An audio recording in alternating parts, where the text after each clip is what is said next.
আল্লাহ তাআলা কোরআনে ইব্রাহিম আলাইহিস সালামের ব্যাপারে যা নাজিল করেছেন, নবীজি কোরআন থেকে সেটা তিলাওয়াত করলেন। বলে কি নাজিল করেছে? ইব্রাহিম আলাইহিস সালাম তার গুনাহগার উম্মতের ব্যাপারে ক্ষমা চাইয়া আল্লাহ তাআলার কাছে দোয়া করে, বলে রব্বি ইন্নাহুন্না আদলালনা কাসীরাম মিনান নাস ফামান তাবিআনি ফাইন্নাহু মিন্নী ওয়া মান আসানি ফাইন্নাকা গফুরুর রহিম।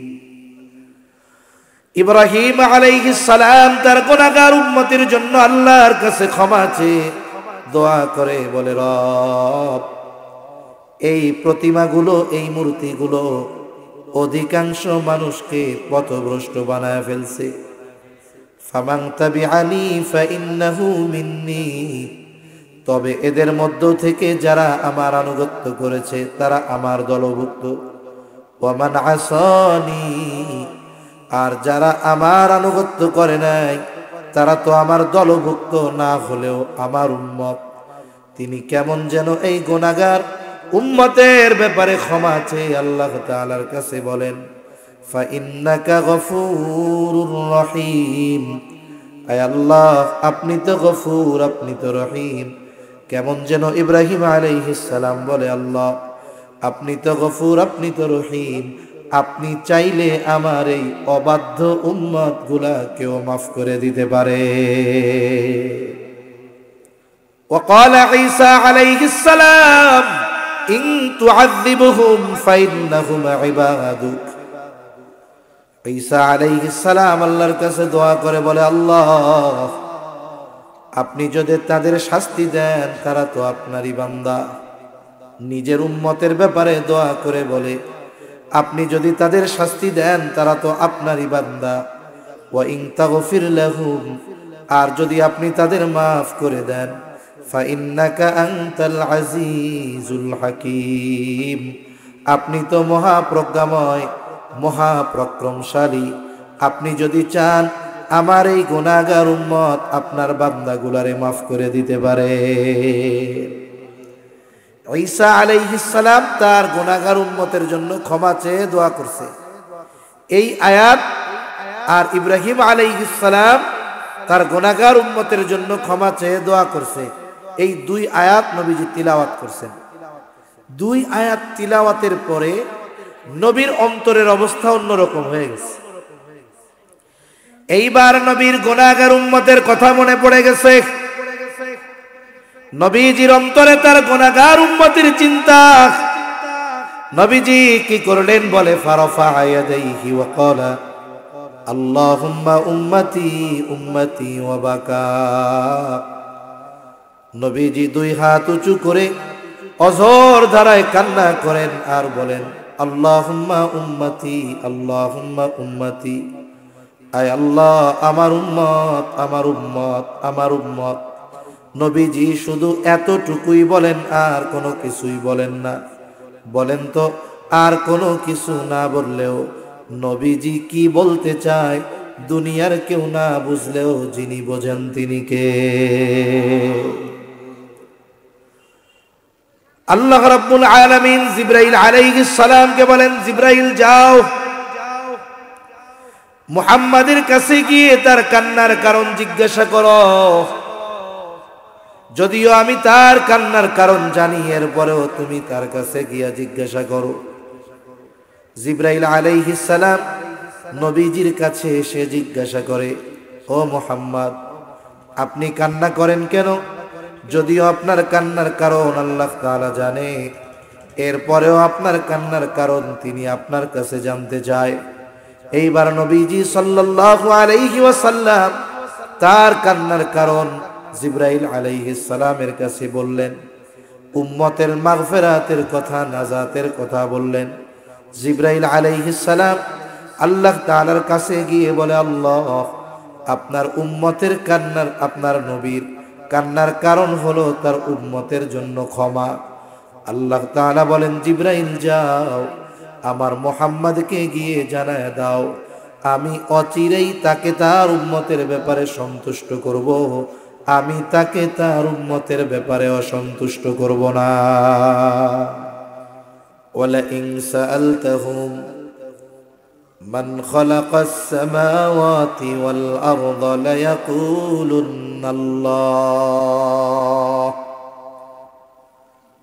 আল্লাহ রাব্বুল আলামিন বলেন, হাবিব আপনি যদি মক্কার মুশরিকদেরকে জিজ্ঞাসা করেন, তাদের কাছে যদি জানতে চান, মান খালাকাস সামাওয়াতি ওয়াল আরদ, আসমান এবং জমিনের স্রষ্টা কে? আল্লাহ তাআলা জানায় দেন আপনার প্রশ্নের জবাবে তারা কি বলবে। আল্লাহ তাআলা বলেন, এই প্রশ্নের জবাবে তারা বলবে, লা ইয়াকুলুন্নাল্লাহ, অবশ্যই অবশ্যই আসমান জমিনের স্রষ্টা হলেন আল্লাহ। এরপরে আল্লাহ তাআলা আরেক জায়গায় বলেন, ওয়ালা ইন সাআলতাহুম মান নাযালা মিনাস সামাই মাআন ফাআহইয়া বিহিল আরদ বা'দা মাউতিহা।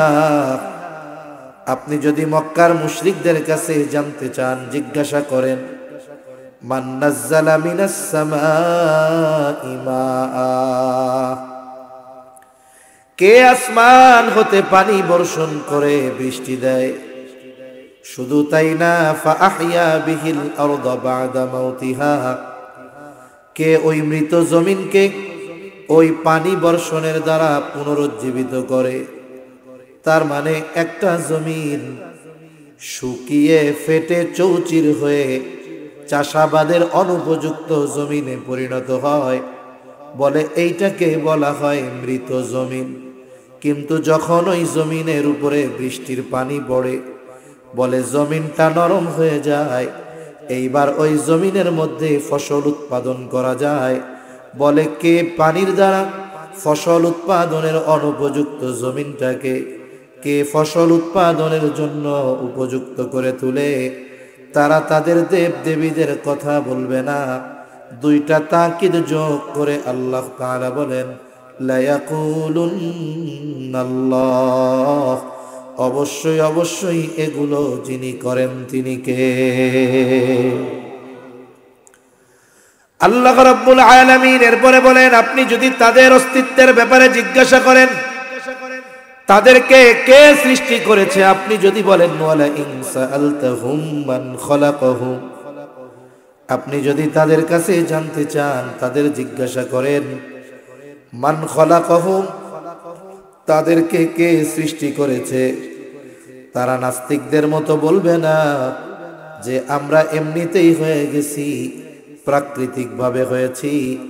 এই প্রশ্নের জবাবেও তারা বলবে, অবশ্যই অবশ্যই আমাদের যিনি সৃষ্টি করেছেন তিনি কে?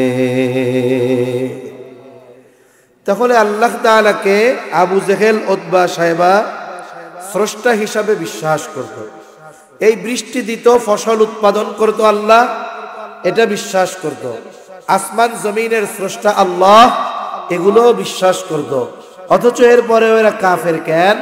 বলে আল্লাহর সাথে এমন কিছুর শিরিক এরা করে, যার কারণে এদের এই বিশ্বাসের কোনো দাম। কারণে দেখা যায় আবু জেহেল, উতবা, সাইবা আর এদের মধ্যে তফাৎ নাই। হক্কানি আহলে হক পীর মাশায়েখ যারা আছেন তাদের কথা ভিন্ন।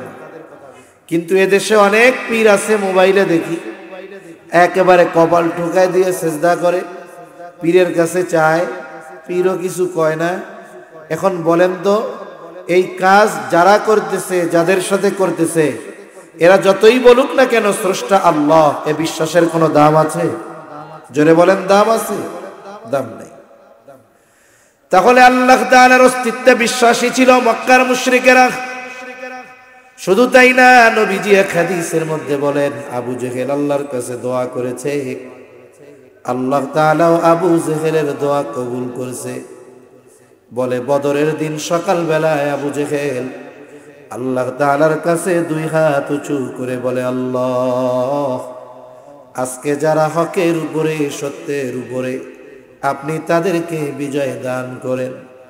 নবীজি বলেন, আল্লাহ তাআলা আবু জেহেলের এই দোয়া কবুল করেছেন। বদরের দিন যারা সত্যের উপরে ছিল আল্লাহ তাআলা তাদেরকেই বিজয় দান করেছে। আবু জেহেল নবীজির সামনে শুনিয়ে শুনিয়ে আল্লাহর কাছে কি বলে, বলে আল্লাহ সত্যই যদি কোরআন আপনি মুহাম্মাদের উপরে নাজিল করে থাকেন তাইলে আমাদের উপরে পাথর বর্ষণ করেন, নাইলে যন্ত্রণাদায়ক শাস্তি দেন। এই মিয়া দুনিয়ায় কোনো মানুষ নিজের উপরে শাস্তি চায়? আরে চায়। কিছু মানুষ হিংসায় চায়।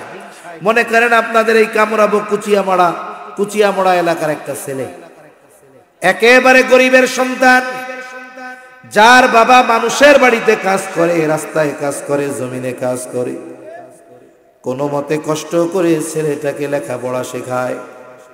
এইবার ছেলেটা অনেক বড় উচ্চ শিক্ষিত ডাক্তার অথবা ইঞ্জিনিয়ার, বাংলাদেশের নাম করা ডাক্তার ইঞ্জিনিয়ার হয়ে গেল। দুনিয়ার লাইনের কথাই কই, এখন মানুষেরা বলা বলি করে চায়ের দোকানে, শুনছেননি কি বলে অমক চাচার সন্তান এখন বাংলাদেশের বড় ডাক্তার, এখন তার আর কোনো অভাব নাই, আর কোনো চিন্তা নাই। এখন চাচারেও নাকি ঢাকায় নিয়ে যাবে, বড় বাড়ি কিনছে, ফ্ল্যাট করেছে। এই যে চাচার অভাবের দিন ঘুচে গেল, এই চাচার সন্তান অনেক বড় উচ্চ শিক্ষিত। বলেন তো এই বিষয়টা সমাজের সব মানুষের ভালো লাগবে নাকি? কিছু মানুষ চিন্তা করবে এই লোক আমার বাড়িতে কয়দিন আগে কাম করছে, এখন এর বলা এত বড় অফিসার, এখন পেছন দিক দিয়া যায় বলবো ও তোমরা কার কথা কও? বলে শোনেন নাই অমক চাচার ছেলে এরকম বড় ডাক্তার ইঞ্জিনিয়ার হয়েছে? বলে অমকের বলা, ওই কিষান্যের বলা এত বড় ডাক্তার হয়েছে। ও আল্লাহ, এই খবর শোনার আগে আমি মরলাম না কেন? এরকম হিংসায় বলার লোক সমাজে আছে না নাই? জোরে বলেন আছে না নাই? ওই টাইমে যদি আজরাইল এসে কয় আপনার তো মরতে মন চায়, তাহলে আমার লগে চলেন, ও কি কইব? আরে মিয়া মরতে চাইছে নাকি, এমনে এমনে কইছি। তার মানে ওই লোকটাকে কষ্ট দেওয়ার জন্য সে এই কথাটা বলছে, তুচ্ছ করার জন্য বলছে। আবু জেহেল কেমন যেন আল্লাহকে বলে, আল্লাহ আমার মতো ক্ষমতাধর, সম্পদওয়ালা, সম্মানওয়ালা লোক থাকার পরেও আপনি মুহাম্মাদের মতো একজন লোকের কাছে কোরআন নাজিল করলেন। হায় রে, আমার মতো উপযুক্ত ব্যক্তি থাকার পরও আপনি মুহাম্মাদের উপরে কোরআন নাজিল করলেন, কামটা কেমন হইল? এই কাম যদি সত্যই আপনি কইরা থাকেন তাইলে আমার উপরে পাথর বর্ষণ করেন। আল্লাহ তাআলা আবু জেহেলের এই কথার জবাব জানায় দেন। নবীজি যদিও চুপ, আল্লাহ তাআলা আমার আপনার নবীর জবান দিয়ে জবাব জানায় দিয়া বলেন, কেমন যেন আল্লাহ তাআলা বলে, ও আবু জেহেল তোমরা যা করো, তোমরা যা বলো, আসলেও তোমরা শাস্তির উপযুক্ত, কিন্তু উপযুক্ত হওয়ার পরেও কেন আযাব দেই না, শাস্তি দেই না? বলে ওয়ামা কানাল্লাহু লিয়ুআযযিবাহুম ওয়া আনতা ফীহিম। বলে হাবিব এরা যা করে এরা তো শাস্তির উপযুক্ত, কিন্তু আমি আযাব গজব কেন দেই না? বলে আপনি যতক্ষণ তাদের মধ্যে আছেন এদের আমি আযাব দিব না, শাস্তি দিব না। কারণ কি? বলে আপনি তো রাহমাতুল লিল আলামিন। আমার যদি কাফেরদের অবাধ্যতার কারণে তাদের শাস্তি দিতে হয়, যেই জায়গায় শাস্তি দিব সেই জায়গা থেকে আপনাকে সরানো লাগবে। বলে আল্লাহ তাআলা অতীতে যখন কোনো উম্মতকে শাস্তি দিতে চাইতেন, আগে ওই এলাকার নবীকে সরায় নিতেন, এরপরে আযাব দিতেন। আমার আপনার নবীর আগে যত নবী দুনিয়ায় এসেছে, কেউ গোত্রভিত্তিক নবী, কেউ কোনো এলাকার জন্য নবী, কিন্তু আমার আপনার নবী তো গোত্রের নবী না, বংশের নবী না। বলে আমার আপনার নবী গোটা সৃষ্টি জগতের নবী। এখন বলেন তো, পৃথিবীর উপরে যদি আল্লাহ আযাব দিতে চায়, নবীরে তো সরানো লাগবে, সরানোর জায়গা আছে। এই জন্য আল্লাহ তাআলা বলেন, হাবিব আপনি যতক্ষণ তাদের মধ্যে আছেন আপনার সম্মানার্থে আমি এদের আযাব দেই না, কিন্তু এরা আযাবের উপযুক্ত। চিন্তা করে দেখেন, নবীর কারণে কাফেররাও আযাব থেকে বেঁচে গেছে। এই নবীর উম্মত হতে পারা আমাদের জন্য বড় সৌভাগ্যের ব্যাপার। এই নবীকে আমরা ভালোবাসি, আমরা মনে করি যে আমরাই শুধু নবীকে ভালোবাসি। বিষয়টা এমন নয়। আল্লাহর কসম, আমরা নবীকে যত ভালোবাসি তার চাইতে অনেক বেশি নবী আমাদের ভালোবাসে। নবীজি আমাদের ভালোবাসে। কত ভালোবাসে? আব্দুল্লাহ ইবনে আমর ইবনুল আস রাদিয়াল্লাহু তাআলা আনহু থেকে বর্ণিত হাদিস। সাহাবায়ে কেরাম নবীজির সামনে বসা, হঠাৎ করে নবীজি কোরআন থেকে তিলাওয়াত করলেন। আন্নান নবী সাল্লাল্লাহু আলাইহি ওয়াসাল্লাম তালা মা কাওলাল্লাহি আযজা ওয়া জাল্লা ফি ইব্রাহিম আলাইহিস সালাম। আল্লাহ তাআলা কোরআনে ইব্রাহিম আলাইহিস সালামের ব্যাপারে যা নাজিল করেছেন, নবীজি কোরআন থেকে সেটা তিলাওয়াত করলেন। বলে কি নাজিল করেছে? ইব্রাহিম আলাইহিস সালাম তার গুনাহগার উম্মতের ব্যাপারে ক্ষমা চাইয়া আল্লাহ তাআলার কাছে দোয়া করে, বলে রব্বি ইন্নাহুন্না আদলালনা কাসীরাম মিনান নাস ফামান তাবিআনি ফাইন্নাহু মিন্নি ওয়া মান আসানি ফাইন্নাকা গফুরুর রহিম।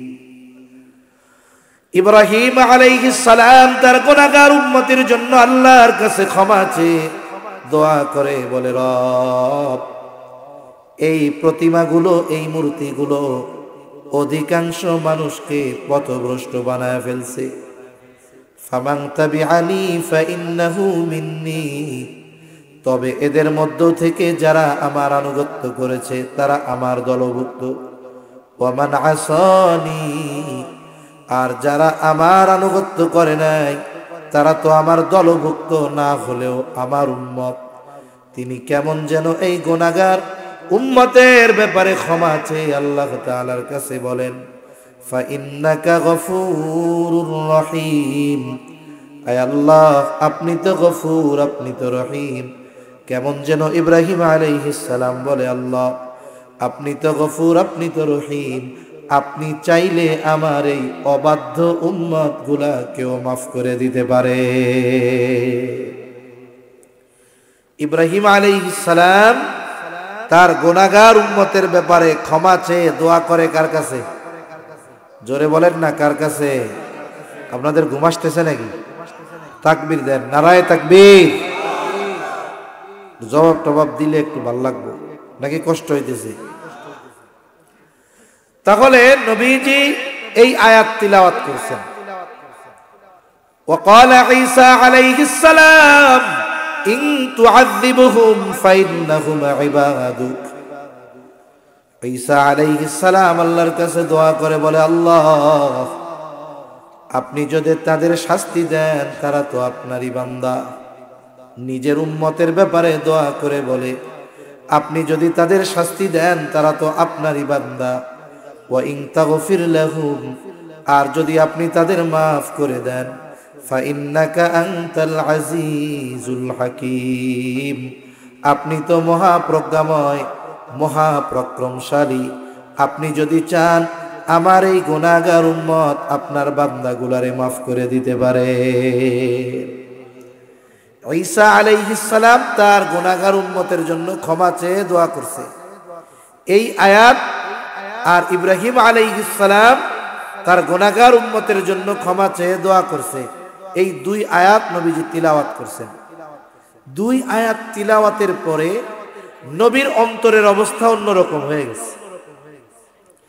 এইবার নবীর গুনাহগার উম্মতের কথা মনে পড়ে গেছে। নবীজির অন্তরে তার গুনাহগার উম্মতের চিন্তা। নবীজি কি করলেন? বলে ফারাফা ইয়াদাইহি ওয়া ক্বালা আল্লাহুম্মা উম্মতি উম্মতি ওয়া বাকা। নবীজি দুই হাত উঁচু করে অঝোর ধারায় কান্না করেন আর বলেন, আল্লাহুম্মা উম্মতি, আল্লাহুম্মা উম্মতি, আয় আল্লাহ আমার উম্মত, আমার উম্মত, আমার উম্মত। নবীজি শুধু এতটুকুই বলেন, আর কোনো কিছুই বলেন না। বলেন তো, আর কোনো কিছু না বললেও নবীজি কি বলতে চায় দুনিয়ার কেউ না বুঝলেও যিনি বোঝেন তিনি কে?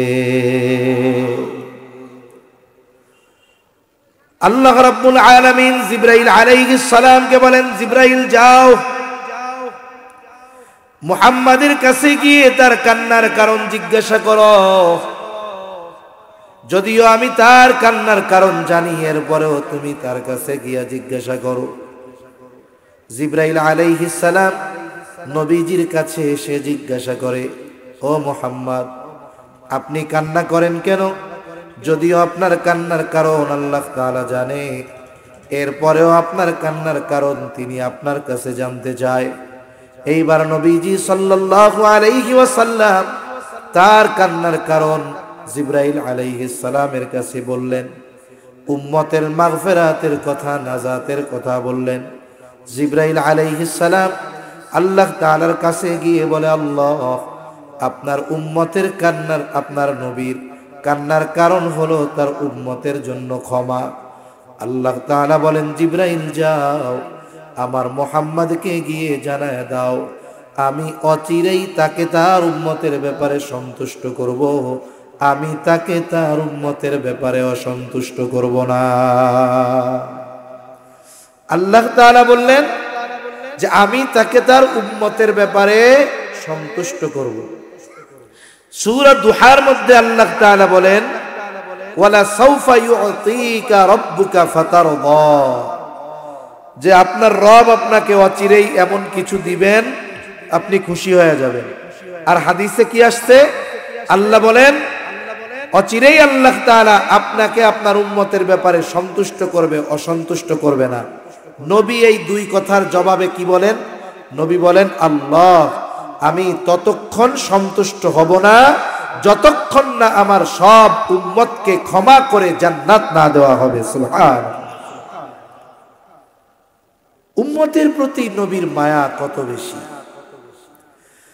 রাসূলুল্লাহ সাল্লাল্লাহু আলাইহি ওয়াসাল্লাম শুধুমাত্র উপস্থিত উম্মতদের ভালোবাসতেন তা নয়, কিয়ামত পর্যন্ত যত উম্মত আসবে সবাইকে ভালোবাসার খবর নবীজি দিয়ে গেছেন। একদিন নবীর সাথে সাহাবায়ে কেরাম পথ চলতেছে, হঠাৎ করে নবীজি বলে, আমার ভাইদেরকে দেখতে মন চায়। সাহাবায়ে কেরাম জিজ্ঞাসা করে, ইয়া রাসূলুল্লাহ, আমরা কি আপনার ভাই নই? নবীজি বলেন, তোমরা হলো আমার সাথী সাহাবী। বলে, আপনার ভাই কারা? নবীজি বলেন, শোনো, আমি দুনিয়া থেকে চলে যাবার পর যারা আমাকে না দেখে আমার উপরে ঈমান আনবে, বলে তারাই হলো আমার ভাই। ঈমান আনলেই তার প্রতি নবীর স্পেশাল মহব্বত। শুধু তাই না, উম্মতের দ্বারা আঘাতপ্রাপ্ত হওয়ার পরেও নবীজি কখনো উম্মতের জন্য বদদুয়া করেন না। মক্কার মানুষেরা যখন ঈমান আনে না, কথা শুনে না, শৈশবে নবীজি তায়েফের বনু সাকিফ গোত্রে লালিত পালিত হয়েছিলেন। চিন্তা করলেন, আমার একেবারে শৈশবে যেখানে অতিবাহিত হয়েছে, আমি তাদের কাছে গিয়া তাওহীদ, রিসালাত, আখিরাতের দাওয়াত দেই। নবীজি চলে গেলেন তায়েফ। নবীর সাথে শুধুমাত্র হযরত যায়েদ রাদিয়াল্লাহু তাআলা। নবীজি তায়েফে গিয়ে দাওয়াত দেন, হে মানুষেরা, বলো লা ইলাহা ইল্লাল্লাহ তুফলিহু, তোমরা সফল হয়ে যাইবা। নবীজি দাওয়াত দিতেছেন। মক্কার কাফেররা ওই জায়গায়ও নবীর পেছনে দুষ্টু মানুষদের লেলায় দেয়, বলে এই বেটা হইল পাগল, এরে পাথর মার। এইবার দলে দলে নবীর গায়ে পাথর মারে। হযরত যায়েদ নবীর সাথে একা ঠেকায়া পারেন না। নবীজি পাথরের আঘাতে রক্তে জর্জরিত গোটা দেহ। নবীজি পড়ে যাইতেন, আবার দাঁড়াইতেন, উঠতেন আর বলতেন, হে মানুষেরা, বলো লা ইলাহা ইল্লাল্লাহ তুফলিহু, তোমরা সফল হয়ে যাইবা। নবীর গায়ে তারা সারাদিন পাথর নিক্ষেপ করেছে। পাথর নিক্ষেপের পরিমাণ কত কত কত। বলে নবীর গায়ে তারা পাথর নিক্ষেপ করেছে। পাথরের আঘাতে নবীজির গা জর্জরিত হয়ে রক্ত প্রবাহিত হয়েছে। দাগ কেমন ছিল? আয়েশা সিদ্দিকা রাদিয়াল্লাহু তাআলা আনহা একদিন নবীর গায়ে পাথরের আঘাতের দাগ দেখে বুঝতে পারেন নাই। বলে, ইয়া রাসূলুল্লাহ, আপনার কি কখনো বসন্ত হয়েছিল নাকি? নবী বলেন না, বসন্ত হয় নাই। বলে তাহলে এগুলো কিসের দাগ?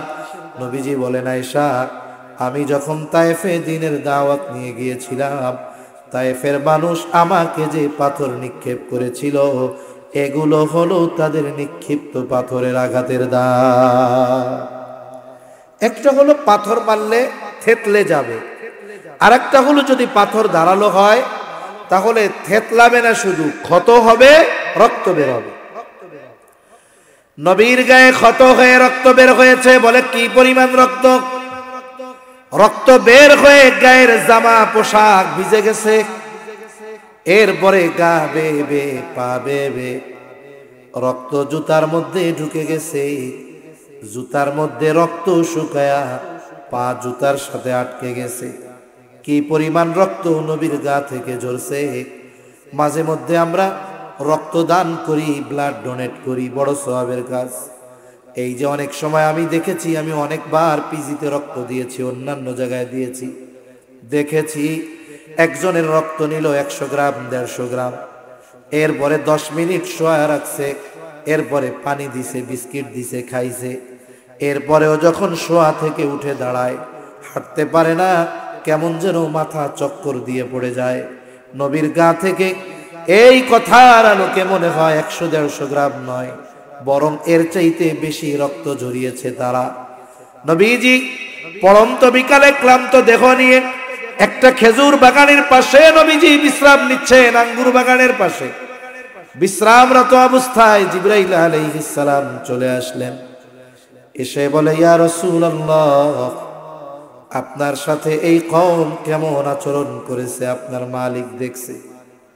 আজকে আমি একা আসি নাই, আমার সাথে নতুন আর একজন ফেরেশতা পাঠানো হয়েছে, পাহাড়ের দায়িত্বে নিয়োজিত ফেরেশতা।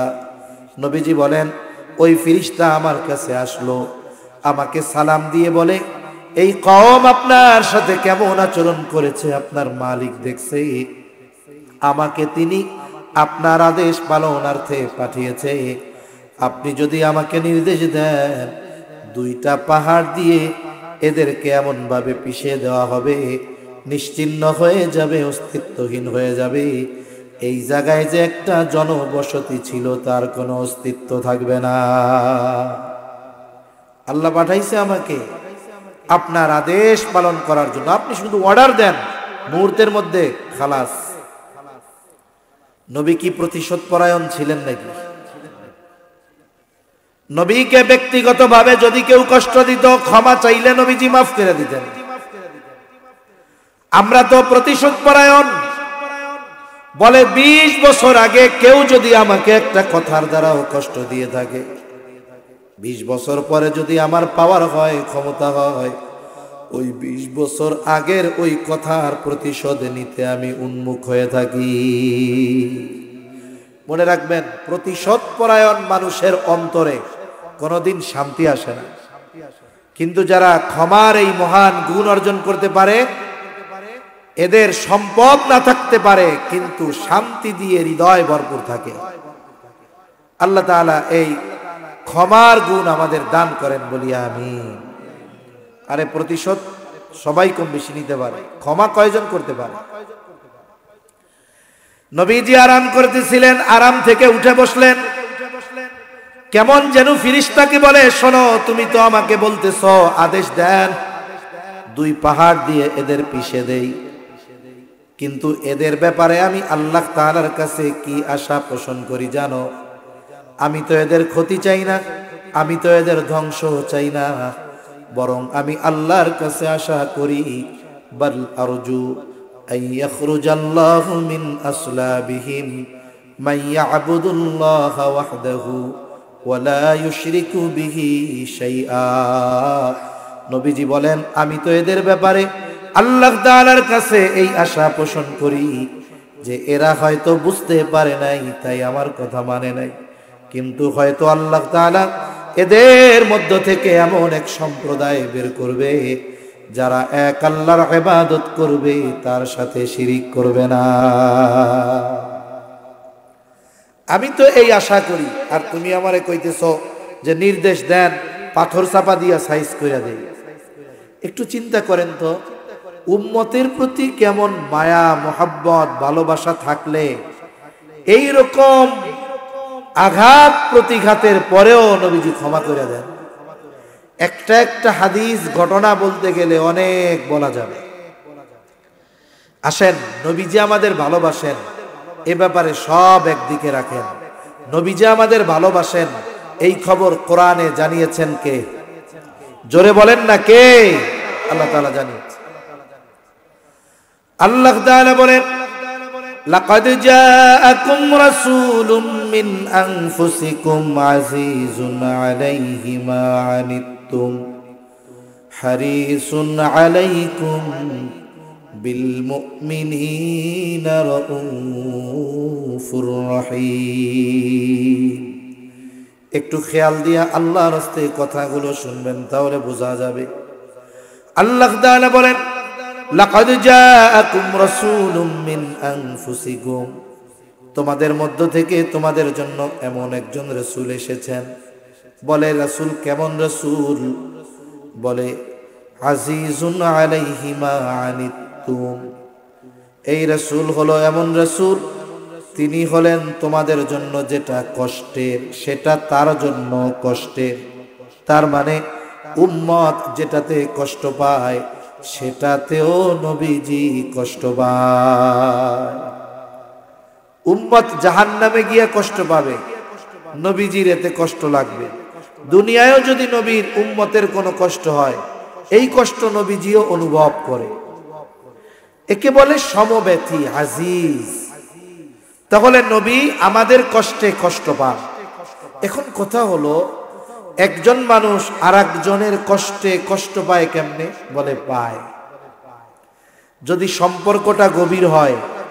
যেমন মনে করেন এক লোকের 2 বছরের একটা বাচ্চা আছে, একেবারে প্রত্যন্ত অঞ্চলে বসবাস করে।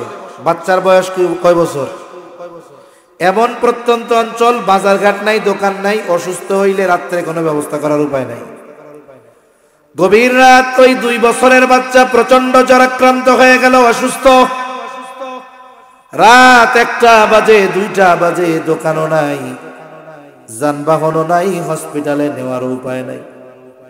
জ্বরের তীব্রতা এত বেশি, বলে চোখ দুটো কেমন যেন ফুটে বের হয়ে যাবে। বাচ্চা জবান দিয়ে আবল তাবল বকতেছে, আহ আহ বলে। গায়ে হাত দিয়ে দেখা যায় গাটা যেন কেমন আগুন হয়ে গেছে। এই অসুস্থ বাচ্চা যন্ত্রণায় আহ আহ করতেছে। তার 2 পাশে বসা তার মা আর বাবা, সন্তান যাদের আছে তারা অনুধাবন করতে পারবে। বলেন তো ওই অসুস্থতায় ওই ছোট বাচ্চা যত কষ্ট পায়, পাশে বসে থাকা মা বাবা ওই বাচ্চার চাইতে কষ্ট কম পায় না বেশি পায়? বেশি কষ্ট কেন পায়? বলে মোহাব্বতের কারণে। অন্যের সন্তান অসুস্থ হইলে তো আমি এত কষ্ট পাবো না। কেন? বলে ওই সন্তানের প্রতি আমার মোহাব্বত ওই সন্তানের মা বাবার মতো না।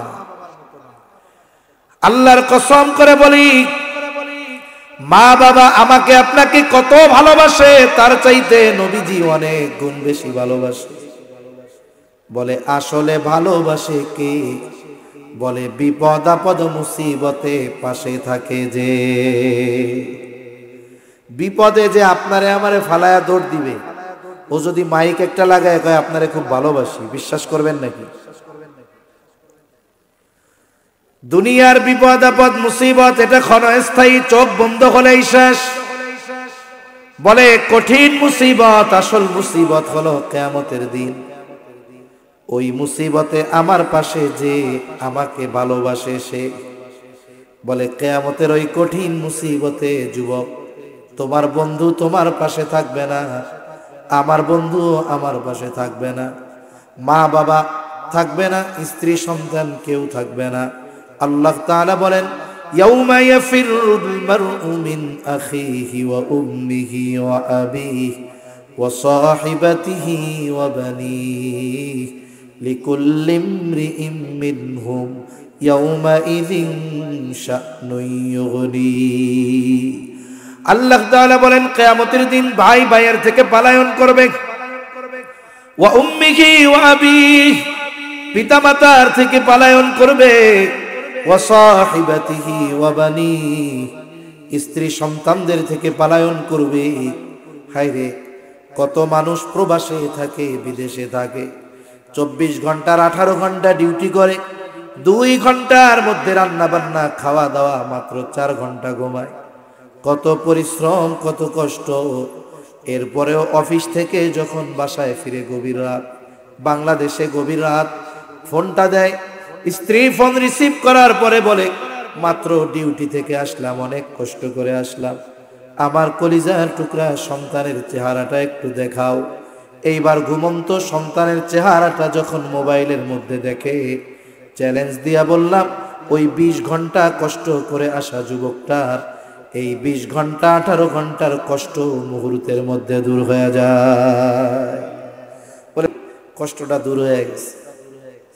দুনিয়ায় কষ্ট দূর করার জন্য সন্তানের চেহারা দেখে, মা বাবার চেহারা দেখে, স্ত্রীর চেহারা দেখে, কিন্তু কিয়ামতের মুসিবতের কষ্ট দূর করার জন্য মা বাবার চেহারা দেখবে না, স্ত্রী সন্তানের চেহারা দেখবে না, বরং ওই দিন তাদের চেহারা দেখাটা আরো কষ্টের কারণ হবে।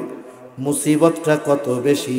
বলে ওই মুসিবতে সকলে নাফসি নাফসি করবে, নিজের চিন্তা করবে, সকলে নিজের চিন্তায় চিন্তিত। বলে নবীও চিন্তিত, বলে নবী নিজের চিন্তায় চিন্তিত নয়, বরং নবী তার উম্মতের নাজাতের চিন্তায় চিন্তিত থাকবে। মানুষেরা এমন আল্লাহ তাআলার কাছে বলবে, আল্লাহ, সারা দুনিয়ার সব মানুষকে জাহান্নামে দিয়ে হলেও আপনি আমাকে জান্নাত দিয়ে দেন। ওই দিন নবী কি করবে ভাই? বলে আমার আপনার নবী হাসরের ময়দানে অবস্থান করবে, সব নবী জান্নাত অভিমুখে রওনা হয়ে যাবে, জান্নাতের দরজায় পৌঁছায়া যাবে। জান্নাতের দরজা বন্ধ, জান্নাতের পাহারাদারকে বলা হবে দরজা খুলে দাও। জান্নাতের পাহারাদারেরা বলবে না, দরজা খোলা হবে না। বলে যিনি আসলে খোলা হবে তিনি এখনো আসেন নাই। কোথায় তিনি? বলে এখনো তিনি হাসরের ময়দানে। নবীজি হাসরের ময়দানে কি করবেন? বলে উম্মতের নাজাতের চিন্তায় চিন্তিত। একটা মানুষ যখন চিন্তিত থাকে তখন এক জায়গায় সেই স্থির থাকতে পারে না, নড়াচড়া করে, বিছানায় শুইলে ঘুম আসে না, চিন্তায় বিছানা থেকে উঠে চেয়ারে বসে, বাড়ির উঠানে হাঁটে, বাড়ির ছাদে হাঁটে, বারান্দার বেলকুনিতে হাঁটে। বলে হাসরের ময়দানে নবীজি উম্মতের চিন্তায় এক জায়গা থাকবেন না। একবার নবী চলে যাবেন হাউজে কাউসারের কাছে, না জানি তার কোনো উম্মত পানি পানে মাহরুম হয়ে যায়। আর একবার চলে যাবেন পুলসিরাতের কাছে, না জানি কোনো উম্মত পুল পানি দিতে ব্যর্থ হয়ে যায়।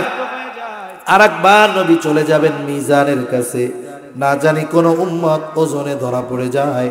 আর একবার নবীজি চলে যাবেন জাহান্নামের দরজায়, না জানি কোনো উম্মতকে জাহান্নামে দিয়ে দেওয়া হয়। আবার যখন উম্মতের জন্য সুপারিশের প্রয়োজন, আল্লাহর দরবারে সেজদায় লুটিয়া পড়বে।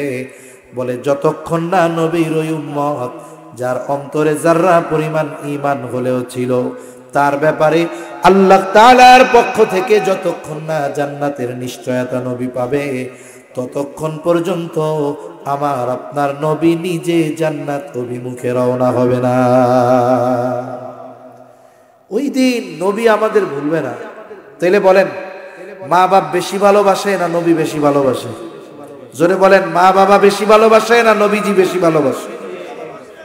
সন্দেহ আছে?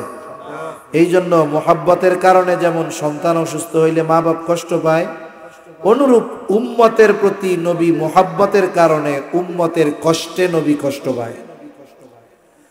এরপরে আল্লাহ তাআলা বলেন, এই নবী হলেন এমন নবী, হারিসুন আলাইকুম, তোমাদের জন্য কল্যাণকামী নবী। সব সময় উম্মতের কল্যাণের কথা চিন্তা করতেন। হাদিসের মধ্যে আসছে, নবীজি বলেন আল্লাহ তাআলা সব নবীকে উম্মতের ব্যাপারে একটা বিশেষ দোয়া করার অনুমতি দিয়েছে এবং ওই দোয়া কবুলের প্রতিশ্রুতি আল্লাহ তাআলা দিয়েছেন। নবী বলেন সব নবী তার উম্মতের ব্যাপারে ওই দোয়া দুনিয়ায় করে ফেলছে, আমি ওই দোয়াটাকে সংরক্ষণ করে রাখছি। বলে কিয়ামতের দিন আমার উম্মতের জন্য সুপারিশ হিসাবে ওই দোয়া আমি আল্লাহর কাছে করব।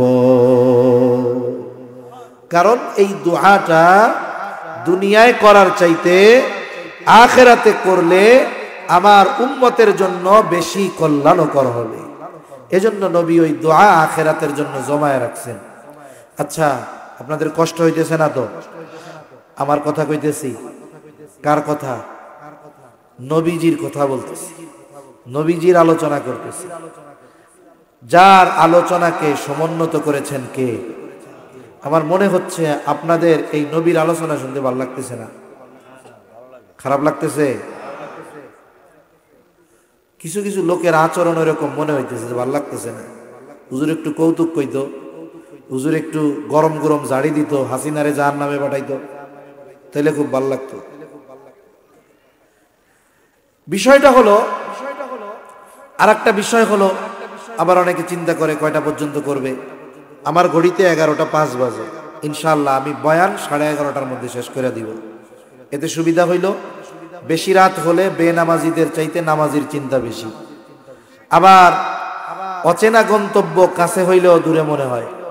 সময়ের যদি একটা সীমাবদ্ধতা থাকে তাহলে মেন্টালিটি একটা প্রিপারেশন থাকে যে আলোচনা এই পর্যন্ত হবে, এখন আমি একটা প্রস্তুতি নিয়ে বসতে পারি, এতটুকু। সেজন্য আগের থেকে আমি আমার সময়টা জানাই দিলাম আর কি আপনাদের। এখন আপনারা মেন্টালিটি প্রস্তুতি নিতে পারেন যে এর বেশি ইনশাআল্লাহ আল্লাহ চাইলে যাবে না ইনশাআল্লাহ। তাহলে নবীজি উম্মতের ব্যথায় ব্যথিত হন, সাথে সাথে নবীজি উম্মতের জন্য কল্যাণকামী। এটা সব উম্মতের জন্য, সে হোক কাফের হোক সে মুমিন। কারণ নবীজির নবুয়তির পরে কিয়ামত পর্যন্ত যত মানুষ আসবে, মুমিন হোক আর কাফের হোক, সব নবীজির উম্মত, ঠিক কিনা? তবে শুরুতে একটা আয়াত বলছিলাম, আয়াতের অংশ, লাকাদ মান্নাল্লাহু আলাল মুমিনিন। মুমিনদের জন্য নবী হলেন বিশেষ অনুগ্রহ। এই জন্য মুমিনদের প্রতি নবীজির ভালোবাসাটাও একটু স্পেশাল। এ ভালোবাসা কত? আল্লাহ তাআলা বলেন, বিল মুমিনিনা রাউফুর রহিম। আল্লাহ তাআলা বলেন এই নবী হলেন এমন নবী যিনি তার মুমিন উম্মতদের জন্য রাউফুর রহিম। রাউফ হলো আল্লাহ তাআলার একটা গুণবাচক নাম, রহিম আল্লাহ তাআলার গুণবাচক নাম। অর্থ হলো অতি সদয়, পরম দয়ালু। কে জোরে বলেন?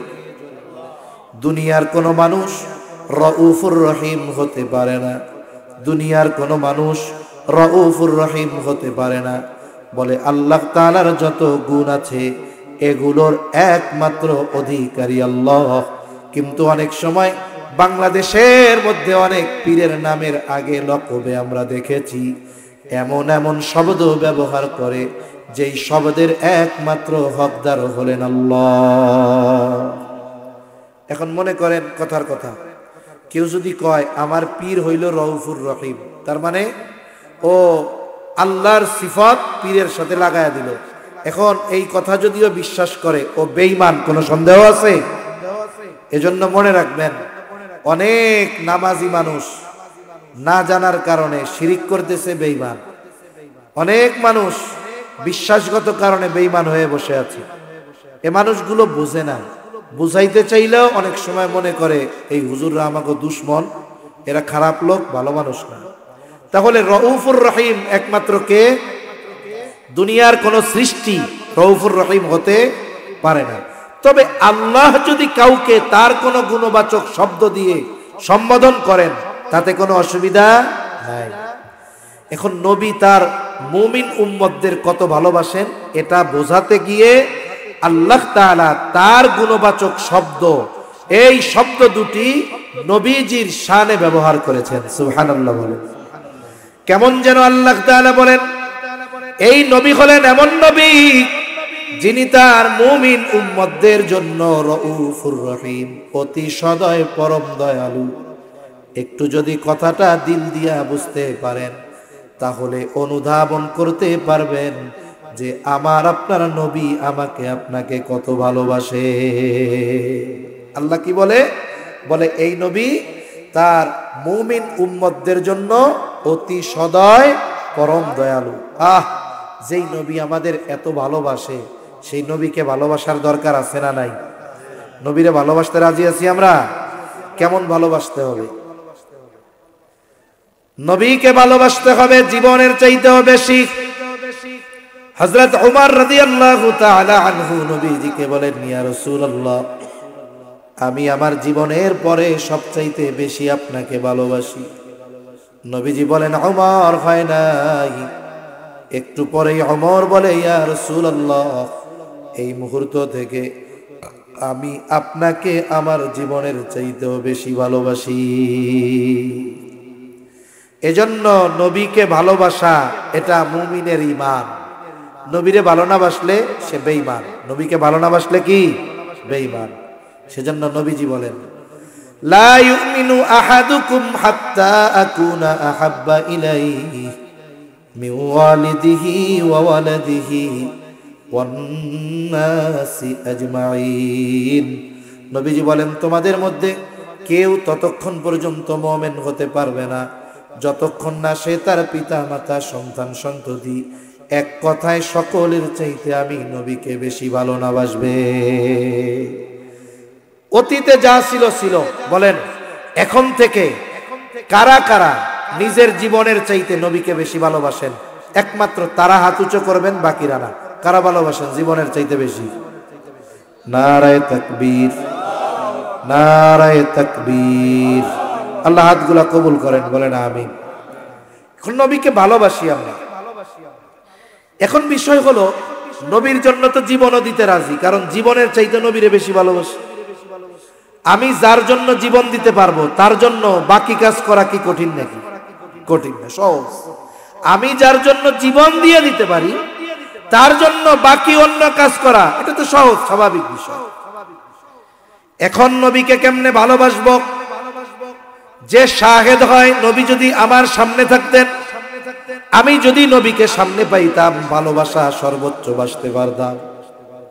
আবু বকর নবীকে সামনে পাইছে, নবীর কথায় আবু বকর তার সব সম্পদাই না নবীর সামনে হাজির করছে। নবীকে তালহা সামনে পেয়েছে, উহুদের ময়দানে নবীজি গর্তের মধ্যে পড়ে যায়। তালহা তাকায় দেখে গর্তের থেকে নবী মাথা উঠায় আর নামায়, উপর দিয়া তীর যায়, বর্ষা যায়। তালহা আইসা নবীর সামনে নিজের পিঠটারে ডাল বানায় দিছে। আমি তো নবীকে সামনে পাই নাই, এইরকম ভালো কেমনে নবীকে বাসবো? নবী জানেন আমার উম্মত আমাকে ভালোবাসা নিয়ে চিন্তিত থাকবে, এই জন্য কিভাবে কোন পদ্ধতিতে নবীকে ভালোবাসা হবে সেই পদ্ধতির খবর নবী নিজে জানায় দিয়েছে। নবীকে ভালোবাসার প্রথম পদ্ধতি বলে, মান আহাব্বা সুন্নতি ফাকাদ আহাব্বানি ওয়া মান আহাব্বানি কানা মাই ফিল জান্নাহ। নবী বলেন, যে আমার সুন্নতকে ভালোবাসলো সে আমাকে ভালোবাসলো, আর আমাকে যে ভালোবাসবে সে আমার সাথে জান্নাতে অবস্থান করবে। নবীর সাথে জান্নাতে থাকতে পারা এটা সৌভাগ্যের ব্যাপার। সাহাবায়ে কেরামের কাছে নবীর সাথে জান্নাতে থাকতে পারার সংবাদ ছিল সবচাইতে আনন্দের সংবাদ।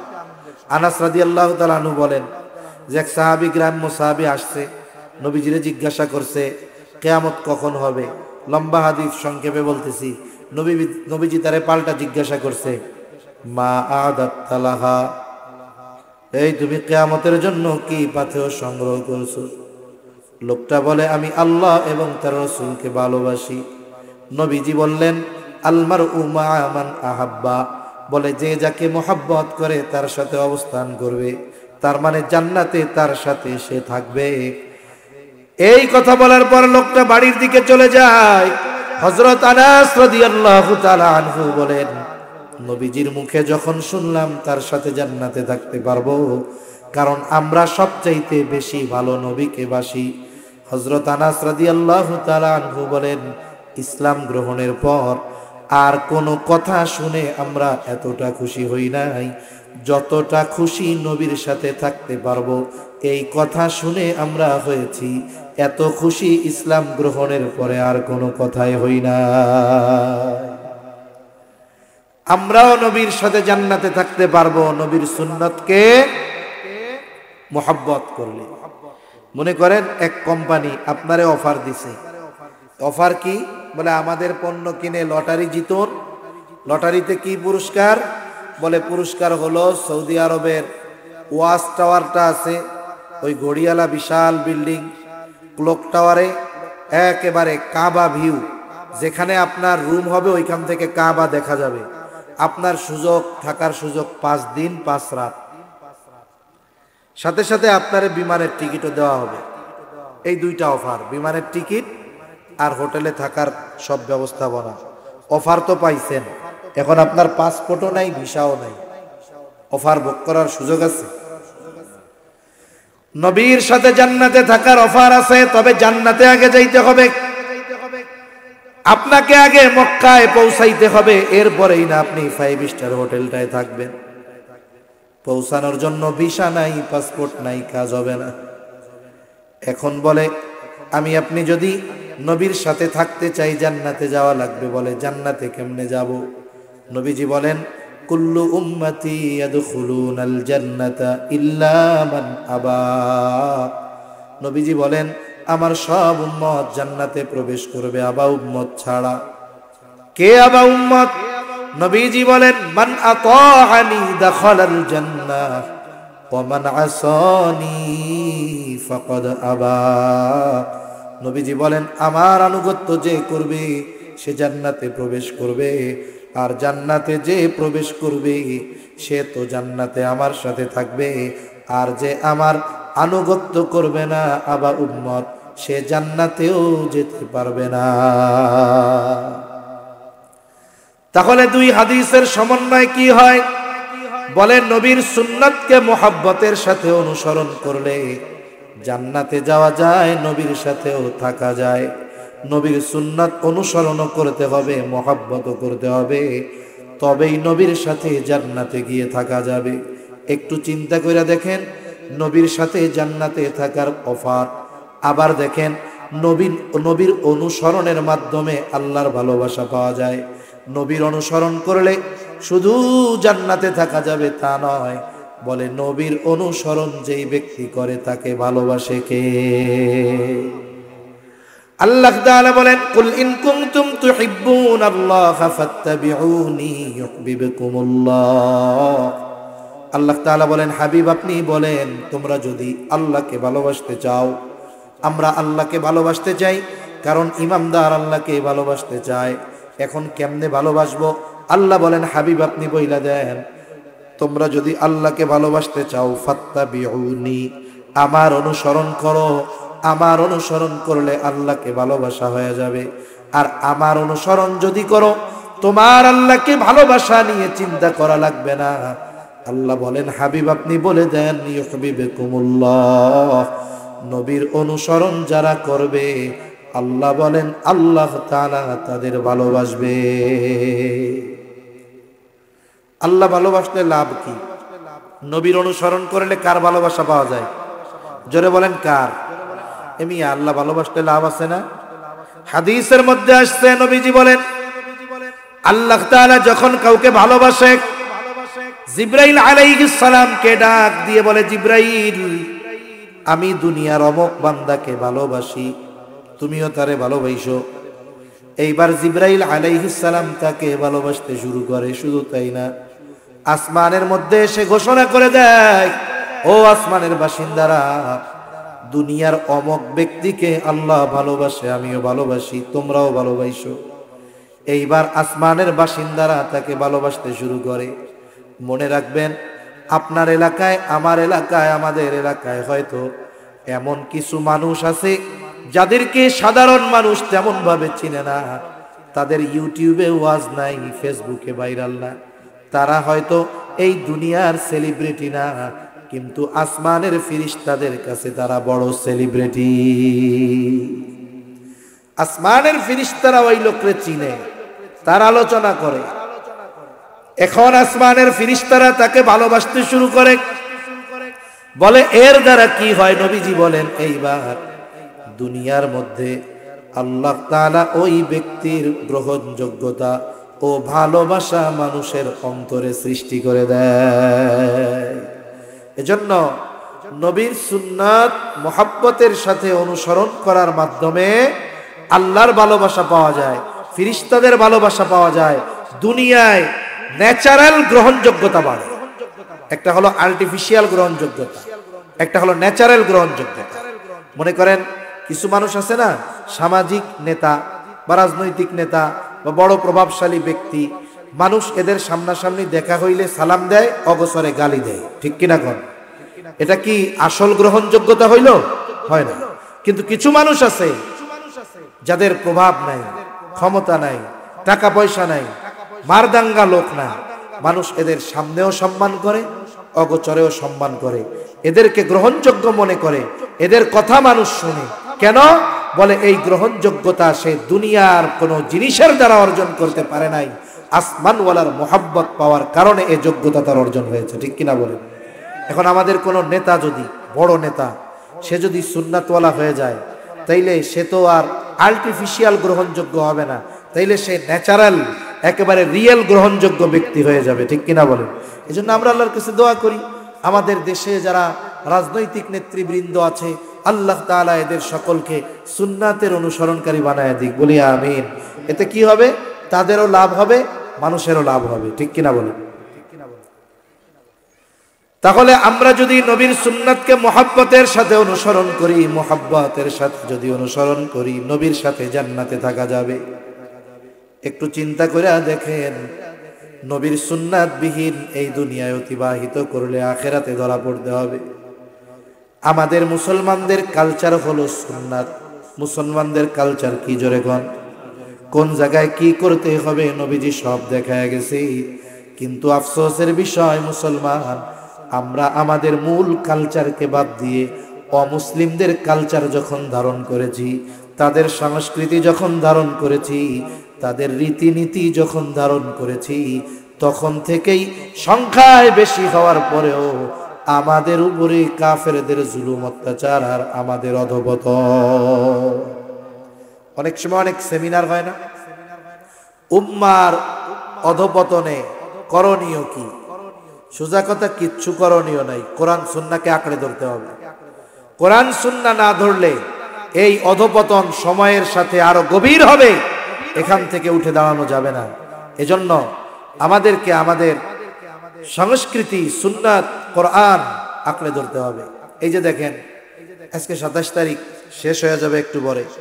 কত যুবক এখনই থেকেই প্রস্তুতি নিচ্ছে 31st নাইট উদযাপনের, নববর্ষ উদযাপনের চিন্তা ভাবনা করতেছে। এক সময় কি করে? বলে বাজি ফুটায়, পটকা ফুটায়, আতশবাজি ফুটায়, ফানুস উড়ায়, এই উড়ায়, সে উড়ায়। এটার সাথে ইসলামের কোনো সম্পর্ক আছে? জোরে বলেন, আছে? আপনি কেন করবেন? যদি আপনি মানবিক দৃষ্টিকোণ থেকে চিন্তা করেন, একটা মোমবাতি আপনি জ্বালাইছেন, জ্বালানোর পরে এই মোমবাতিটাকে আস্তে আস্তে বড় হয় না ক্ষয় হয়? এক সময় পুড়তে পুড়তে পুড়তে শেষ, নিভে যাবে। এমিয়া, আমরা যখন মাতৃগর্ভে রূহ পেয়েছি, প্রাণ পেয়েছি, ওই সময় দুনিয়ায় কয়েকদিন থাকবো এটা নির্দিষ্ট হয়ে গেছে। আমার আপনার হায়াত লিমিট আছে, নির্দিষ্ট করা আছে, তবে আমাদের জানা নাই ওই সময় যখন পৌঁছাবো যুবক থাকি আর বুড়া হই, সুস্থ থাকি আর অসুস্থ হই, থাকার কোনো উপায় নেই। তার মানে সময়ের সাথে সাথে মৃত্যু থেকে দূরে যাচ্ছি না মৃত্যুর কাছে যাচ্ছি? তাইলে তো প্রতিদিন হায় হায় করার দরকার ছিল, হায় আল্লাহ একটা দিন জীবন থেকে চলে গেল, এই দিনের হিসাব কেমনে দিমু? আমি আস্তে আস্তে তো মরার দিক অগ্রসর হচ্ছি। আপনার জীবন থেকে হায়াত চলে যাইতেছে আর আপনি আনন্দ করতেছেন, সি সি সি। এটা তো মানবিক দিক দিয়েও খারাপ কাজ।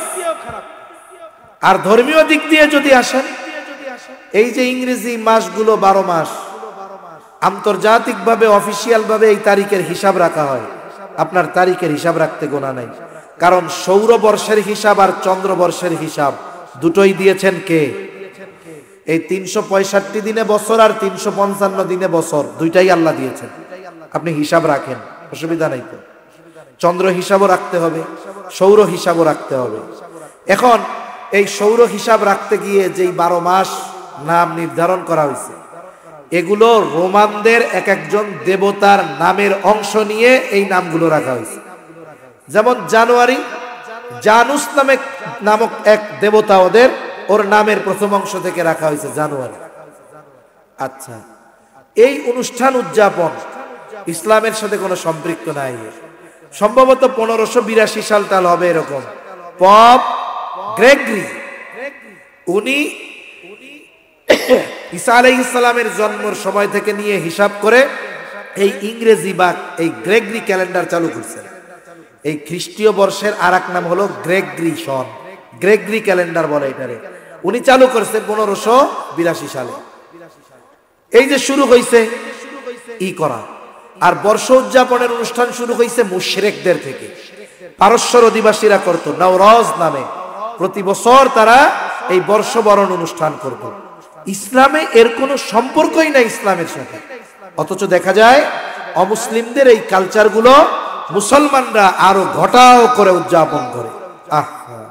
কত অপরাধ হয়, কত মদ পান করে, পার্টি দেয়, নাচ গানের অনুষ্ঠান করে। সি সি এ মিয়া, আমরা মুসলিম জাতি, আমাদের আলাদা কালচার আছে। তোমরা হয়তো জানো না যুবক, এই পৃথিবীকে সভ্যতা শিখিয়েছে মুসলমানেরা। এই ইউরোপ আমেরিকা সভ্যতা শিখছে 100 বছর আগে। আজকে আমাদের অতীত আমাদের জানা নাই বিদায় আমরা অন্যের সংস্কৃতি গ্রহণ করে নিজেদেরটাকে বাদ দিয়ে দিচ্ছি।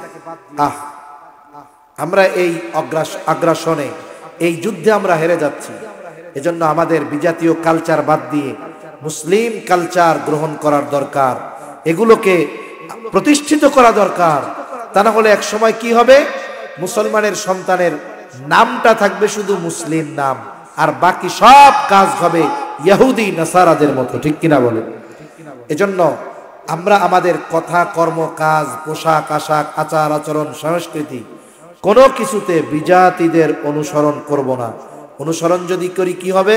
নবীজি বলেন, মান তাশাব্বাহা বিকাউমিন ফাহুয়া মিনহুম। ওই সম্প্রদায়ের অনুসরণ অনুকরণ যদি আমরা করি, নবীজি বলেন যে যেই সম্প্রদায়ের অনুসরণ করবে সে তাদের দলভুক্ত বলে গণ্য হবে। এখন আপনি খ্রিস্টানদের কালচার ধরেন, আপনি তাদের বলে গণ্য হবেন। মুশরিকদের ধরেন, তাদের বলে গণ্য হবেন। হাসরের দিন তাদের সাথে কিয়ামতের ময়দানে উঠতে হবে। সেজন্য অল্প হায়াত, ইমানের মতো দৌলত আল্লাহ দিলেন, বিনা টাকায় বিনা চাওয়ায় পাইলাম। আমরা এটাকে নষ্ট না করে ফেলি। আল্লাহ বুঝবার তৌফিক দান করুন। দেখেন, এই দিনকে কেন্দ্র করে অনেকে আবার একটু অতি সুফিগিরি দেখাতে যাবে। কি করবে? বলবে এই দিন আমরা রোজা রাখার মাধ্যমে উদযাপন করব, নববর্ষ উদযাপন করব রোজা দিয়া। এবারে তোরে কেডা কইছি, পাইছস কই না? এই যে আর এক ফাতরামি, এ ধরনের কোনো কাজ না। স্বাভাবিক অন্যান্য দিন সূর্য পূর্ব দিক দিয়ে ওঠে, পশ্চিম দিকে ডুবে, ওই দিনও পূর্ব দিক দিয়ে উঠবো, পশ্চিম দিক দিয়ে ডুববো। ঠিক কিনা বলেন? মুসলমানের বাচ্চারা যদি আরবি তারিখ জিজ্ঞাসা করি, এই জায়গায় অধিকাংশ বলতে পারবে না, কিন্তু ইংরেজি নববর্ষ পালন করো। লজ্জা লাগে না? নিজের কালচার বাদ দিয়ে আরেকজনের কালচার নিয়ে মাতামাতি করো। লজ্জা থাকা দরকার। আমাদের লজ্জাও গেছে, কারণ লজ্জাও তো ইমানের অংশ। লজ্জাও নাই, এই জন্য ইমানি দুর্বলতা আসছে। আল্লাহ বুঝবার তৌফিক দান করেন। অভিভাবক যারা আছেন আপনাদের সন্তানদের বুঝাবেন, আর যুবক তরুণ ভাই যারা আছেন আপনারা এটা থেকে বিরত থাকবেন। আপনাদের বন্ধু বান্ধব এদেরকেও বিরত রাখবেন। কোনো শুভেচ্ছা জানাজানি কিচ্ছু নাই। আজকের দিন যেমন বলে ওই দিনটাও তেমন। যেসব দিন ফজিলতপূর্ণ, ইসলাম আমাদেরকে সেই সব দিন সম্পর্কে জানিয়ে দিয়েছে কি দেয় নাই? ওই সমস্ত দিন আমরা ইসলামী অনুশাসন মেনে উদযাপন করব, কোনো অসুবিধা নাই। কিন্তু বিজাতিদের কালচার আমরা ধারণ করব না। সর্বশেষ কথা আমার, দেখেন, নবী আমাদের ভালোবাসেন, আমাদের নবীকে ভালোবাসতে হবে। নবীকে ভালোবাসতে হবে কেমনে? বলে নবীর সুন্নাত মুহাব্বতের সাথে অনুসরণের মাধ্যমে। কিন্তু আমাদের সমস্যা হলো আমরা সুন্নাত মুহাব্বত করি কিন্তু অনুসরণ থেকে অনেক দূর। অথচ দেখেন, আমাকে আপনাকে যখন কবরে রাখা হবে, কি বলা হবে রাখার সময়? বিসমিল্লাহি ওয়া আলা মিল্লাতি রাসূলিল্লাহ। দুনিয়ার জগৎ থেকে যাচ্ছি আলমে বরজখে, আলমে দুনিয়া থেকে আলমে বরজখ। আপনি এক দেশ থেকে যখন আর এক দেশে যান, আপনার ভিসা লাগে না? ভিসা বলে আলমে বরজখের ভিসা হলো এই কথাটা। এখন দেখা গেল আমার ব্যাপারে বলল বিসমিল্লাহি ওয়া আলা মিল্লাতি রাসূলিল্লাহ, কষ্ট নিয়েন না, এই কথা বলে আমারে কবরে রাখছে, কিন্তু দেখা যাবে আমার মধ্যে সুন্নাতের কোনো বালাই নাই।